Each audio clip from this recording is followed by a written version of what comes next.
Bismillahirrahmanirrahim. Assalamu alaikum class 6. This is your science teacher Miss Samreen.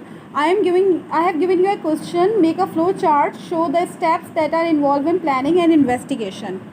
In order to make a flow chart, first we have to write making careful observations.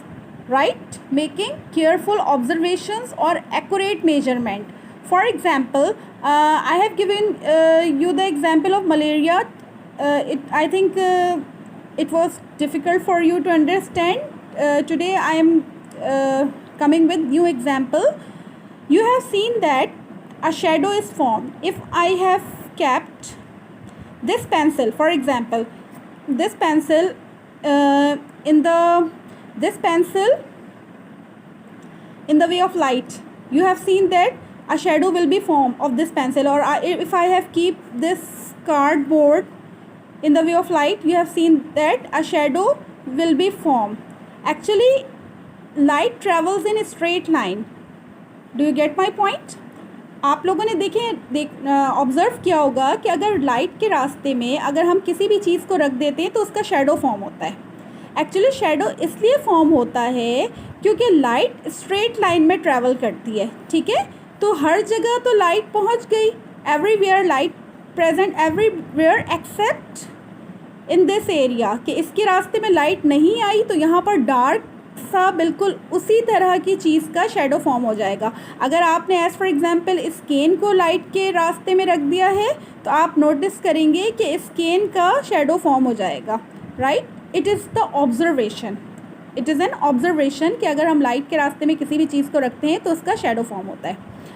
अच्छा, making careful observation, आपने different चीज़ों को रखा light के रास्ते में, different shapes के, तो आपने देखा कि जिस शेप की चीज़ को आप लाइट के रास्ते में रख रहे हैं उसी का शेडो फॉर्म हो रहा है. ठीक है, ये आपने ऑब्ज़र्व किया अपने सेंसेस को देखते हुए. ठीक है, अपनी देखा, उसको समझा और ऑब्ज़र्व किया कि हाँ वाकई हम जिस शेप की चीज़ को मैं लाइट के रास्ते में रख रही हूँ उसी शेप का शेडो फॉर्म हो रहा है, उसी जगह पर डार्कनेस आ रही है, बाकी जगह पर लाइट मौजूद है. आपने अपने इस ऑब्ज़र्वेशन को रिकॉर्ड किया. ठीक है, एप्रोप्रिएट फॉर्म में आपने रिकॉर्ड किया कि हाँ मैंने जिस शेप की चीज़ को रखा है उसी शेप का शेडो फॉर्म हो रहा है.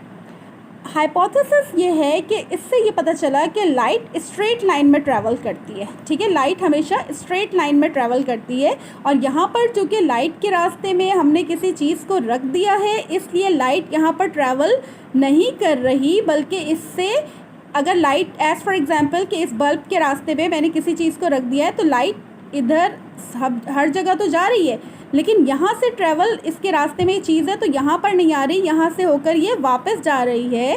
तो इस वजह से इस एरिए में इसी शेप का डार्क सा एक डार्कनेस आ गई है और वो डार्कनेस ऐसा लग रहा है कि जैसे इस चीज़ का शेडो फॉर्म हो रहा है. आप अगर इसको लाइट के रास्ते से हटा देंगे तो फिर आप देखेंगे कि यहाँ पर भी लाइट मौजूद है, वो शेडो भी गायब हो जाएगा. ठीक है. अच्छा, उसके बाद आप ये एक हाइपोथेसिस हो गई कि light travels in straight line. ठीक है. अच्छा, अब आपने ये किया कि एक्सपेरिमेंट करके देखा. ठीक है, आपने ये हाइपोथेसिस आपने नोट कर लिया. अब आपने एक्सपेरिमेंट करके देखा. आपने जो है वो एक बल्ब को ऑन किया.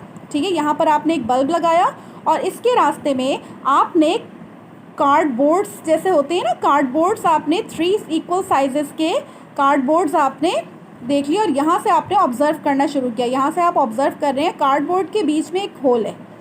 सही है, आप यहाँ से और तीनों स्ट्रेट लाइन में, ये होल्स जो हैं ये स्ट्रेट लाइन में है. आप देख रहे हैं कि लाइट जो है वो आपको नज़र आ रही है, इस स्ट्रेट लाइन से लाइट नज़र आ रही है. इसका मतलब ये हो गया कि हाँ वाकई लाइट जो है वो स्ट्रेट लाइन में ट्रैवल करती हुई आपको नज़र आ रही है. फिर आपने अपने एक्सपेरिमेंट को थोड़ा सा चेंज करके देखा. आपने एक कार्डबोर्ड को, बीच वाले एक कार्डबोर्ड को थोड़ा सा ऊपर कर दिया. ठीक है, अब नेक्स्ट उसमें आपने क्या किया कि अपने ऑब्जर्वेशन में ये लाइट है और आपने इसी तरह से कार्डबोर्ड लिए हैं, वही कार्डबोर्ड है, और आपने ये जिसमें होल थे जिसमें आपको लाइट नज़र आ रही थी इन होल्स में से, आपने इस बीच वाले को थोड़ा सा ऊपर कर दिया ऐसे कि ये तो होल और इसके बीच में नहीं रहा. ठीक है, आपने इस बीच वाले सेंटर वाले कार्डबोर्ड को शिफ्ट कर दिया. ठीक है, स्लाइटली अब शिफ्ट कर दिया. अब आपने ये देखा कि इसका होल यहाँ पर आ गया ठीक है, लाइट आपको इस होल से तो यहाँ तक तो पास हो रही थी, लेकिन अब इसके रास्ते में ये होल नहीं रहा, ये वाला कार्डबोर्ड अपनी जगह पर है। यहाँ से जब आप ऑब्ज़र्व कर रहे हैं अपनी आई से, इस जगह पर खड़े होकर जब आप अपनी आई से ऑब्ज़र्व कर रहे हैं तो आपको लाइट दिखाई नहीं दे रही, you can not see the light. ठीक है, तो आप जो है वो लाइट को नहीं देख सकेंगे। इससे ये आपको पता चल रहा है कि हाँ, लाइट जो है, एक्सपेरिमेंट से आपको पता चल गया कि वाकई लाइट जो है वो स्ट्रेट लाइन में ट्रैवल करती है। ठीक है, अब आपका जो एक्सपेरिमेंट के बाद जो रिज़ल्ट आया आपकी इस हाइपोथेसिस को सपोर्ट कर रहा है कि हाँ, वाकई स्ट्रेट लाइन में लाइट ट्रैवल कर रही है। अगर लाइट स्ट्रेट लाइन में ट्रैवल नहीं करती, इस तरह से वेव्स की फॉर्म में ट्रैवल करती लाइट, तो मे बी कि यहाँ से भी पास होकर और यहाँ से गुजर कर आपको नज़र आ जाती, अगर लाइट वेव्स की फॉर्म में ट्रैवल करती। ठीक है, तो यहाँ से होते हुए या लाइट अगर स्विम करते हुए या किसी भी तरह से ट्रैवल करती तो आपको नज़र आ जाती, लेकिन लाइट चूँकि स्ट्रेट लाइन में ट्रैवल कर रही है तो इसलिए आपको इस कार्डबोर्ड के इस, क्योंकि आपने ये तीनों होल्स को स्ट्रेट लाइन में रखा हुआ है, तो आपको इस होल्स में से लाइट, यहाँ पर खड़े हुए हैं तो आपको लाइट नज़र आ रही है। ठीक है, आप ये एक्सपेरिमेंट करके घर में भी देख सकते हैं।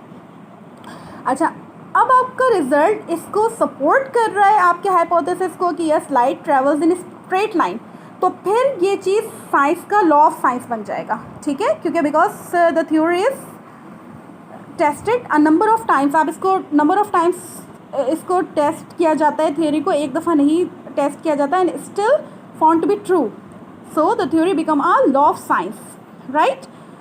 And if your theory does not support the hypothesis, it has to be rejected, right? Okay, thank you very much. I hope you all have understood, right? I am repeating, in order to make a flow chart, making careful observation, record the observation in appropriate forms, then we come to hypothesis, then planning and carrying out experiment to test the hypothesis. If the result supports the hypothesis, it becomes theory, and if the result do not support the hypothesis, reject it and come up with the new hypothesis. कि आपका result इस hypothesis को support नहीं कर रहा तो आप अपना हाइपोथेसिस दूसरा बनाएंगे। ठीक है, और अगर आपका result, if the result supports the hypothesis, it becomes theory, and finally this theory becomes the law of science, right? कि अगर हाइपोथेसिस ये होता कि लाइट जो है वो वेव्स की फॉर्म में ट्रैवल कर रहा था, तो हमने अगर इसको ऊपर कर दिया था तो यहाँ से भी लाइट नज़र आनी चाहिए थी, लेकिन यहाँ से लाइट नज़र नहीं आ रही। ठीक है, तो हमारा जो हाइपोथेसिस था कि light travels in straight line, ठीक है, वो हमारे इस एक्सपेरिमेंट, इन दोनों एक्सपेरिमेंट्स को करके प्रूव हो गया। तो इसलिए ये रिज़ल्ट एक्सपेरिमेंट के बाद, ठीक है, we have obtain a result, और रिज़ल्ट जो है वो according to, we have obtain the result according to hypothesis, so this become the law of science, right.